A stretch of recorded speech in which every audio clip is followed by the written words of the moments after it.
Welcome to Trifecta Collective, finding the root, where we dive deep into understanding and addressing root causes of chronic health issues so you can help and find healing inside and out, now and forever.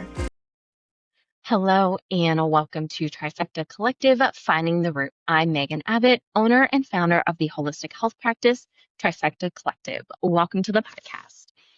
So today I want to talk about intuitive eating. And, this intuitive eating movement became really popular, I feel like several years ago, maybe even like 5 or 6 years ago now. I think when I was starting to transition more into the real holistic health space, that I know it was really popular then. And I certainly still see people talk about it now. And think this is such a great concept.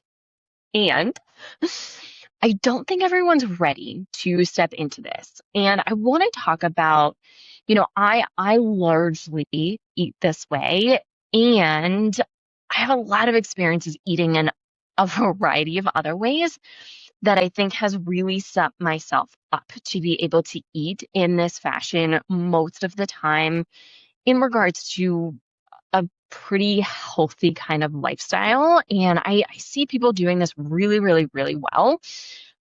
I also see people not doing this super well. And so I kind of want to talk about, strategies. How do you start getting into this? What does this look like? Maybe some tools and resources to really set yourself up for success, to make sure that one, you're eating in a way that is fueling and feeding your body, and two, staying on top of what your body is telling you it needs, and how to kind of look at that and respond and kind of put something together here in regards to really what this looks like. So, for someone like me who, I had an eating disorder in high school, and that while it was the worst that summer before high school, it really did last me for most of my high school years. And it was very trauma based.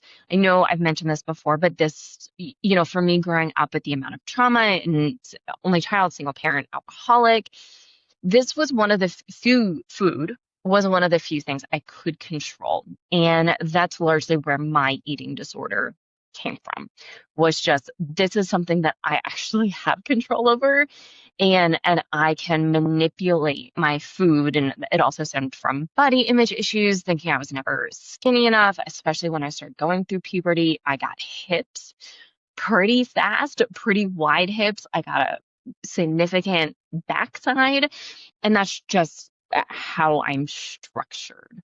And I really was resistant to that fact, and what my body shape was changing into, and maybe what some other people's bodies were and or were not doing. So that largely stemmed and fueled my eating disorder issue that lasted many, many years, was a significant issue for several months right before high school, and then got a little bit better and was still not great. And I felt like when I transitioned out of that, I went into a more kind of quote unquote standard disordered eating pattern. And for me, that really often looked like binging and restricting, where I'd restrict my food. Sometimes it would just be during the week and then I'd binge on the weekend. Sometimes I would do extended periods of time where I would really, really restrict what I was eating, how much I was eating, all that kind of stuff. And once again, this was largely fueled by, one, I felt like I needed control of something over my life, and I didn't feel like I had any control over other aspects of my life. And then also from a body image issue, and from just not liking my body, hating my body, largely wanting to punish my body. And so this is largely what kind of how that started. And I used exercise as a tool to do that as well. And I went through a variety of different periods of this. On top of that, for me, drinking was one of my main coping mechanisms, and that obviously did not help, especially if I'd go out on the weekends and, significantly binge drink, and then I'd want junk food, greasy food, all of the hangover type foods on the weekends. And that's, that's some of the binging and restricting and some of those patterns. And it kind of all fueled into that. Didn't help that I was on psych meds for a good portion of my life. For almost a decade, I was on quite the stack of different medications to help with my anxiety and depression and all the things. And was not, that didn't help. There would be weight gain on some, weight loss with some, and there's a lot of side effects. And once again, I don't think these things are bad. And it's valuable to know what the side effects are for you and other tools and resources that are available for you that maybe you do while you're on medication, maybe you stay on medication for a short period of time while you address some of the bigger things. And sometimes that's what you need. And you have to deal with the consequences and a lot of the side effects that can result from that.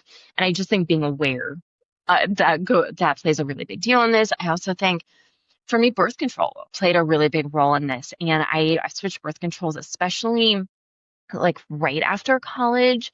I switched birth control options several times because I felt like it was really, really feeding and fueling exacerbated anxiety and depression and was really tanking my mental and emotional health. And getting into the fitness world, that is largely why I got into the fitness world, is because getting strong, especially when I stopped focusing on being skinny and I really focused on being strong, that really shifted things for me. And so I started eating differently to fuel muscle growth, and a lot of that was not healthy either. And then I was in my car accident and started all these elimination style diets, and a lot of food fear, a lot of food anxiety came up, all kinds of disordered eating patterns, orthorexia, which is just an obsession with, quote unquote healthy foods. So I went through all of this, and to the point where now I feel like I have a very good and very healthy relationship with food, with my body, with body image, with where I am, with exercise, with movement, and all of those things. And there's a lot of pieces that went into that I think made a big deal. And I'm going to obviously talk about some of these as I go through intuitive eating. And I think even some of the more disordered eating patterns kind of helped shape how I got to the place where I am today. And I also think that's valuable to talk about. So, I think the first thing to understand when we talk about intuitive eating, it's really listening to your body, understanding what your body is wanting, and then giving it that. And I guess most basically, that's what intuitive eating is. Now, there are a lot of pitfalls when people go into this. I think first and foremost is not understanding really what's in food, both from a macronutrient standpoint, micronutrient standpoint, and also from a caloric standpoint, especially women. And, for me, I spent several years in the bodybuilding space. Before my car accident, I was preparing for a bodybuilding competition. And so I spent many years tracking all of my food, which I also do not think is healthy. However, I do think there is value in tracking food for a period of time. And I do think you have to have the right mental and emotional relationship to this. Mine was not that way, 100% not that way when I was doing it. And I also did learn a lot. And I think, whenever we have people track food within our practice, and usually if we're tracking food, it's for anywhere between 3 to 5 days, especially if we're doing macros or calories or really using an app versus just, we always do a food and mood journal at the beginning with every client that we work with. And really, it's not so much we're looking at, specific macro breakdown, although we have a general idea of some macronutrients that maybe someone is missing and or some imbalances. We also look at lab work to confirm some of that. We look at meal timing and snacking and all that kind of stuff too, but it's a little bit more broad. We're not looking for, I had 6 ounces of a roasted chicken breast for dinner with 1 cup of, we're not looking at that. We're looking at more just, I had chicken and broccoli and some white rice for dinner. Like, cool. How did you feel after you ate that? How did you feel beforehand? all that kind of stuff. That's what we're more interested in. However, with some clients, especially towards more of the end, if someone is in a pretty good spot and maybe does want to lose some weight, which, by the way, weight loss in general, I don't think is a bad thing. And I think people do it for the wrong reasons, largely for the wrong reasons, a lot of the time. And that really comes from body shaming, punishing your body because you don't like the way that you look, or you think you need to look a certain way to be loved, to be in a relationship, to succeed because society tells you to, blah, blah, blah, blah, blah. You know, all of these things, which are 100% false, really across the board. But I think if you come from weight loss from a perspective of, hey, I want to feel really good in my body. I don't feel super comfortable at this weight. I love my body just how it is, and I'm totally fine with this. And I know I'm probably not feeding and fueling my body the best way possible to optimize my health, or I'm not moving my body in enough and or in ways that are very supportive of my long-term health, of my long-term healing, of aging, of whatever it may be. Those are very good reasons to maybe take a deeper look at your eating habits, at your movement habits, about lifestyle habits, about, your sleep, your water intake, all of these things. And by the way, we do all of these things when we work with clients. And we really look at health and healing from, internal, external, mental, emotional, physical, all of the things, because our body is not just the physical body. It is also mental and emotional. And we have the inside of our body and the outside of our body, and everyone's body is a little bit different, and all of that matters. So of course, when we go to track, and ideally we're in a good enough spot that, once again, we're coming at a weight loss perspective, intuitive eating perspective, a body transformation perspective of, I love my body, and I know it could feel a little bit better if I did some things a little bit differently. So, we might track for 3 or 5 days, and just, I would never, ever give someone a macro count unless I knew where they were at that moment. Once again, I see all these nutrition coaches and trainers and all these things like, okay, this is what your macros need to look like, and it's the same for everyone. If you're a female, this is what your calorie intake should be. If you're a male, this is what your calorie intake should be. Let's only look at your height, and this is what your caloric intake should be. Let's look at your total energy expenditure. This is, but just based on that, this is what your calorie intake should be. I don't think any of that is very accurate. And it really, I think it can do a really big disservice for a lot of people, especially women, because most of us do have body image issues and are starting from that place versus from a little bit more well-rounded. I want to fuel and feed my body. I want to support my body. I want my body to feel the best that it can. And movement and nutrition, it's a big piece of that, especially when we've done a lot of other type of work, whether that's bigger internal work, gut work, hormone work, toxin load work, any histamine work, all that kind of stuff. Mental and emotional work, that's a huge piece of this. And I'm going to touch on that too, because this is, I think, baseline necessary. If you're going to go into intuitive eating, you have to do some work in that arena. So where I think this comes into play is understanding really what nutrients do you get from food. I'm still blown away. We get a lot of people come in and be like, and we talk about protein intake a lot, and people, especially women, are, oh, I have peanut butter. Peanut butter is my good source of protein, or eggs. I have 2 eggs for breakfast, and those are great sources of protein. Okay, well, if we really look at this, eggs are about 6 grams of protein per egg. So if you have 2 eggs, that is 12 grams of protein, which is not very much for a full meal, especially if you're only having 3 or 4 meals a day. Realistically, that's not going to cut it. And the reason why I'm so obsessed with protein and why we put such a big focus on this is, 1, most people don't get enough.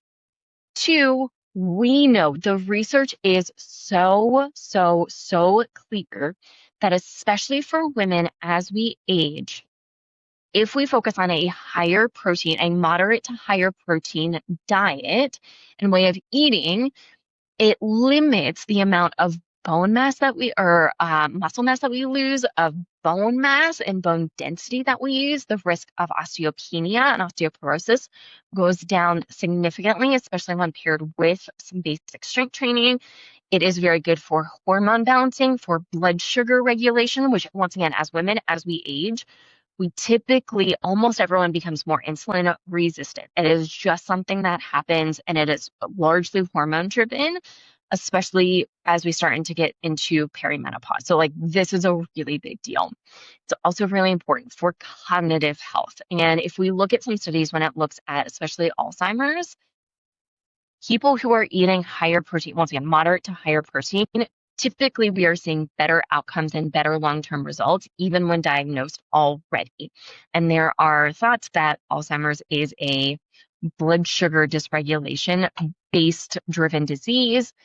I don't think that's the only cause. I think there's a lot of factors, and the research looks pretty darn good when it comes to that side of things. So this isn't just about aesthetics. This is about long-term health, longevity, maintaining your body's ability to operate by itself, keeping your body in a good position so that you can move and be independent for as long as possible, keeping your brain sharp and intact as long as possible. And so if we're consistently not getting enough protein, and I do think you can do this as a vegetarian and or vegan, I do think it's much, much, much harder. You have to be very, very intentional about it.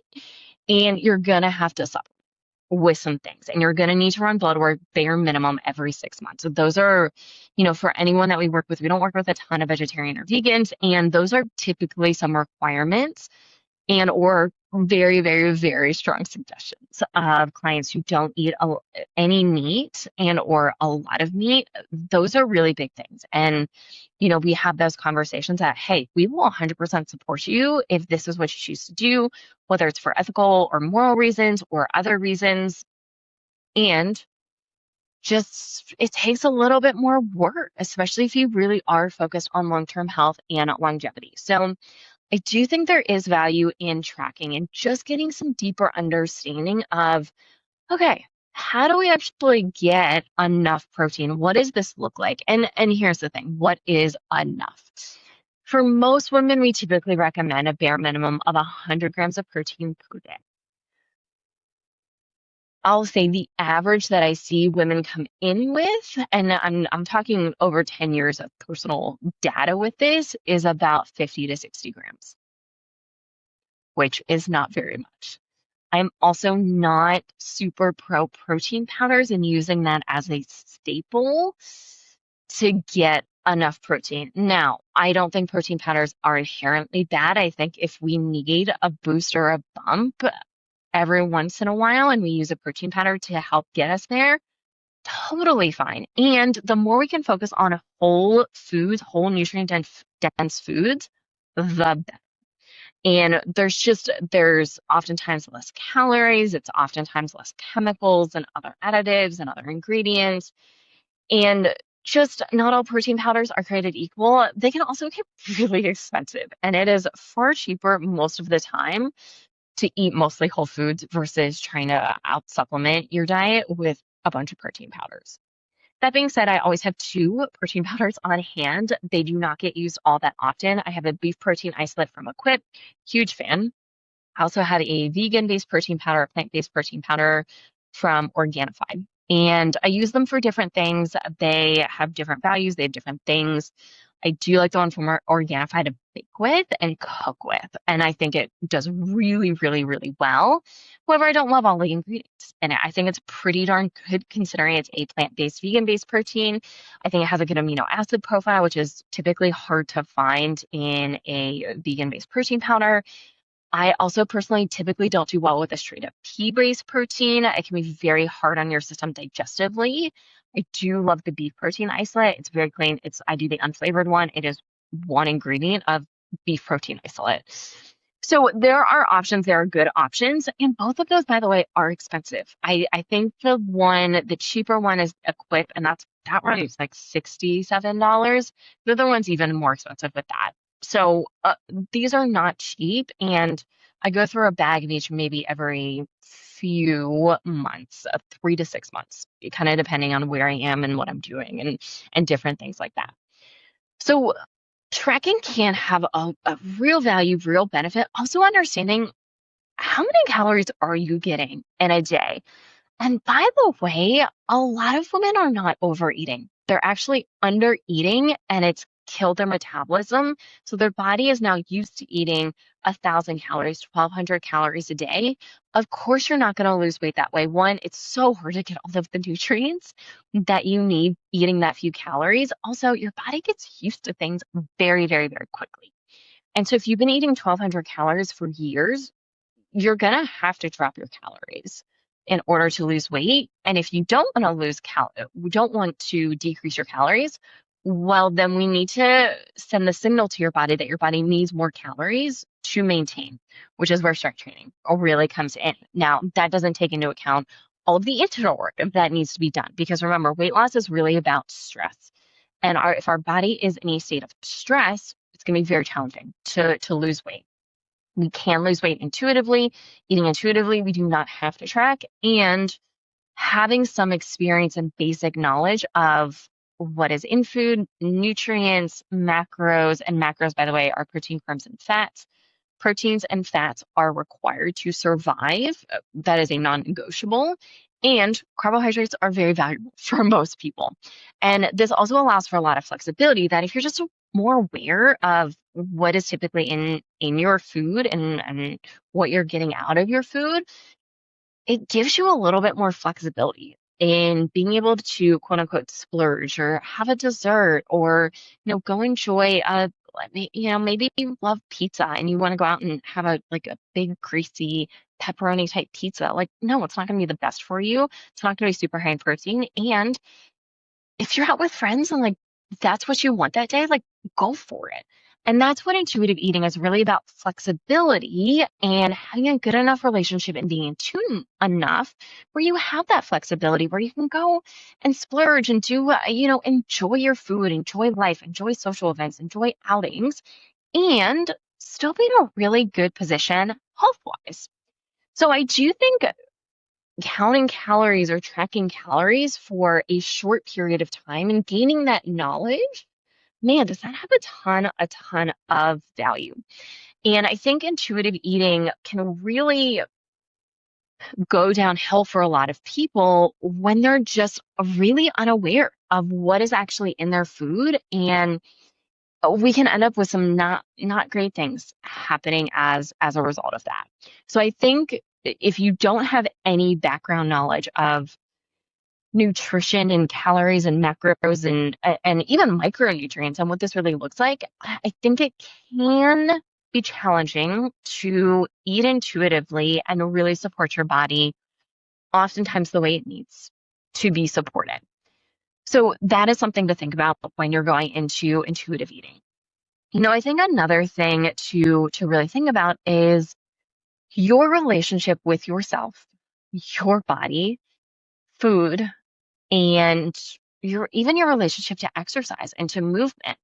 And what does this really look like? For me, and I know I've shared this before, but I am not the skinniest I've ever been. I am not, I'm not the strongest I've ever been. And I'm the happiest with my body that I've probably ever been in my literally my entire life.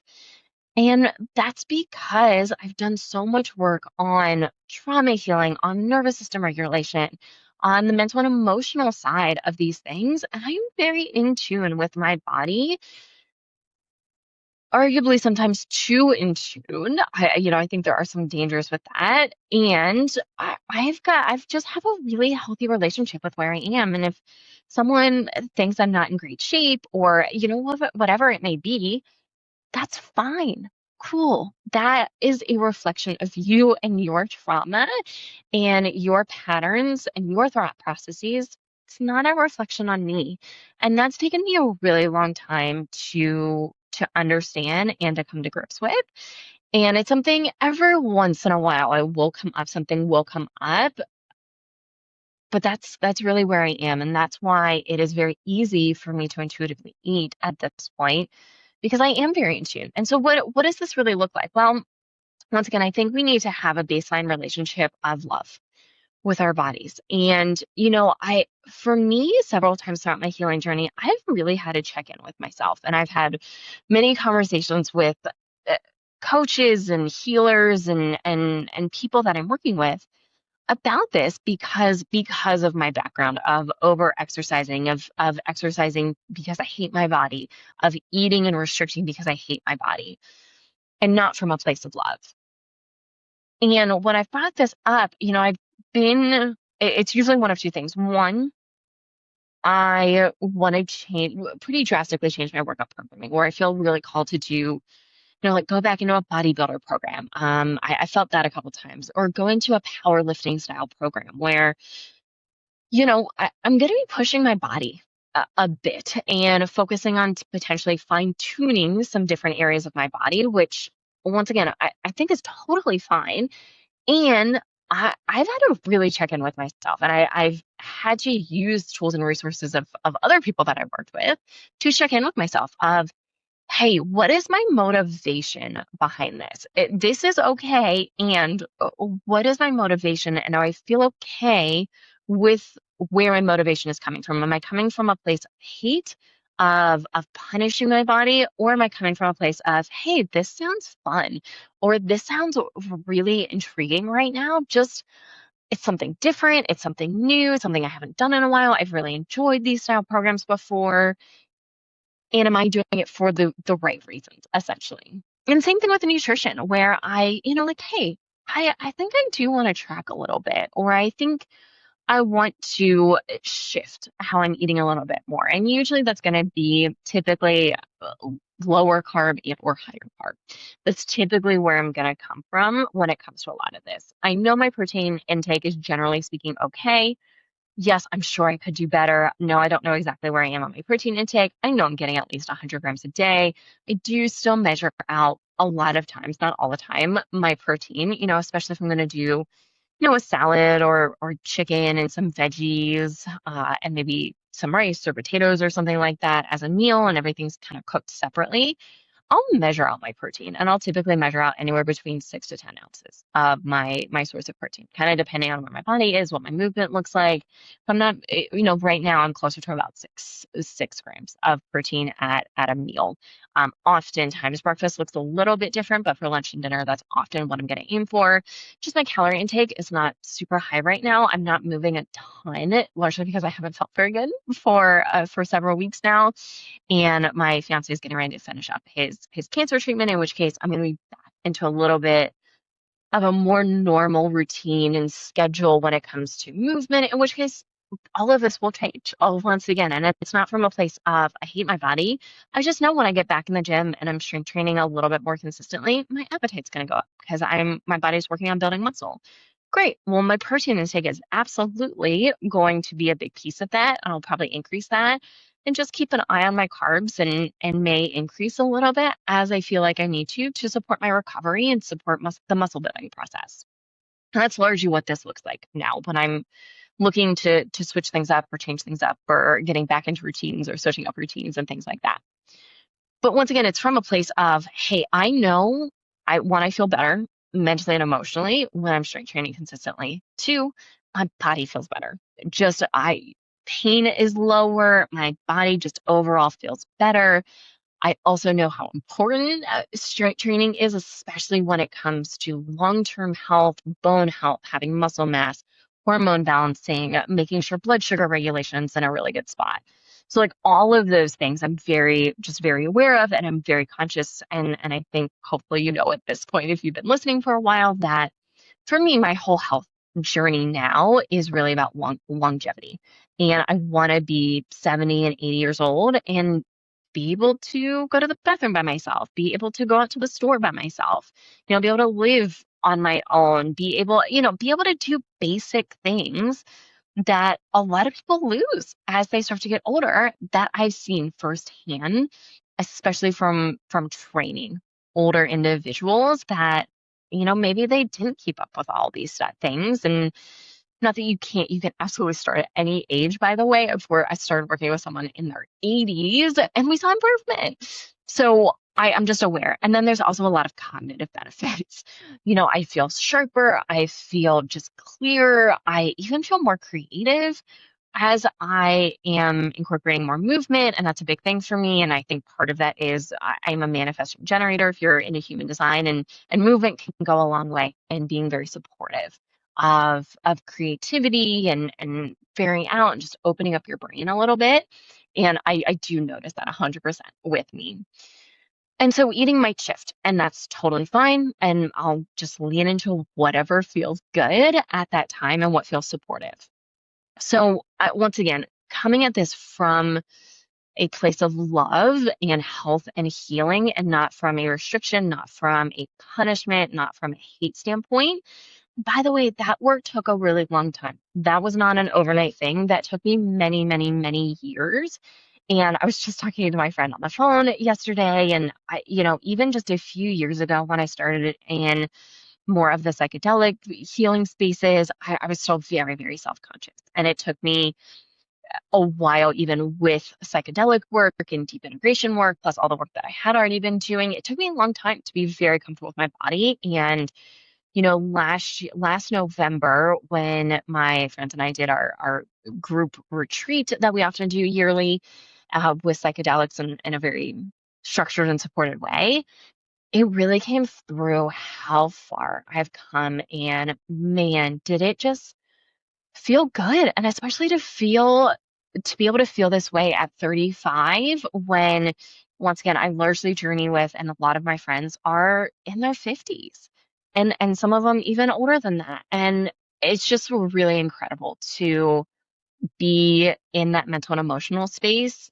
at this age, knowing how far that's going to help me go along as I continue to get older, and what that's going to look like, and all the things. So, big thing. So that really goes a long way. I think the other thing from a more like mental and emotional trauma standpoint is being really comfortable with yourself and your choices. For me, I am strictly gluten free. That is the only hard and fast restriction that I really have at this point. And it's because of I do not feel good after I have gluten. And that is a very personal decision. I do not think everyone needs to avoid gluten. I think we should look at food quality and where we're getting gluten from. If we're eating white bread on sandwiches every day, we might want to rethink that. Just once again, food quality here. That's probably not the best long term for our body. And if you're eating homemade sourdough bread, if you're eating things with gluten here and there, if you're, once again, quality and quantity matter a lot here. Same thing with dairy. I used to not be able to tolerate very much dairy at all. I still don't tolerate like cow's milk. For reference, I have not tried raw milk. I just milk in general. I had been lactose intolerant since I was in elementary school, and just the thought of drinking a glass of milk sounds really gross to me. So it's never, never been on the table for me. I also don't drink oat milk or, almond milk. I put some coconut milk, canned coconut milk that is just coconut and water in my coffee. And that's my quote unquote creamer. And that's what I use. And I don't use a lot of it. I just use a little bit of it, but I don't just straight up drink it. That's what I'll use in cooking or baking and things like that, is typically coconut. And that feels good for me. I typically do well with that. It feels good for me, and I don't seem to have any reactions, which is great.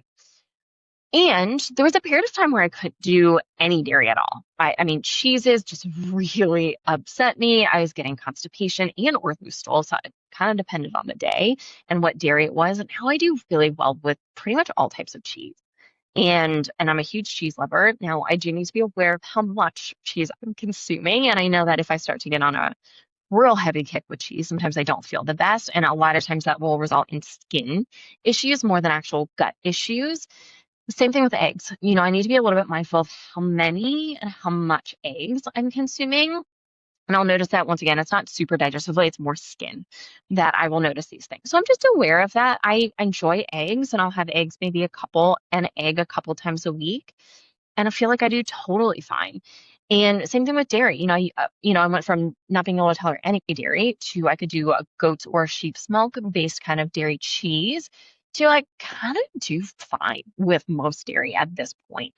So these things all matter too. And understanding, hey, this is how I feel when I eat this food, that goes a really long way and is super, super important. And if you are going to lean in intuitive healing, you need to understand that, okay, how am I feeling with this? Am I feeling good? Does this feel supportive? Do I feel really bad every time I eat this? In which case, maybe I don't want to eat it very often. Maybe it is a treat here and there, and that's totally fine.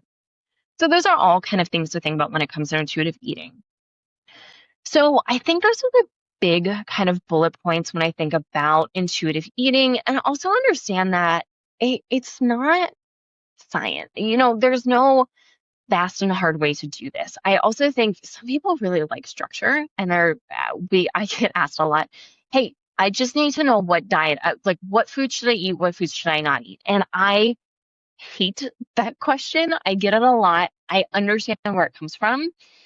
And I eat what you want, what sounds good for you, and eat that. And let's just be aware of what you're eating. Are we getting good proteins? Are we getting good fats? Are we going too low carb? And just being very mindful of that. And what feels good for you. And understanding that food reactions, by the way, are also temporary. And that largely depends on your immune system and your gut health.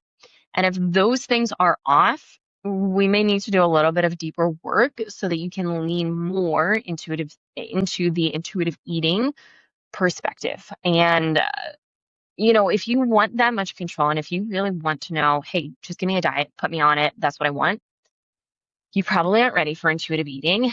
And there's a deeper mental and emotional component to this that absolutely needs to be addressed. You probably have an all or nothing mentality as well, which also does not vibe well with intuitive eating. Intuitive eating is really about the flow and leaning into this. Like, are you craving sugar? Like, okay, well, maybe why are you craving sugar?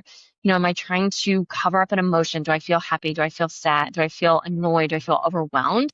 And I just want to eat as the result of that, which is okay, by the way. And it's important to acknowledge that it is playing a role and doing additional work around that, because that is really, really important.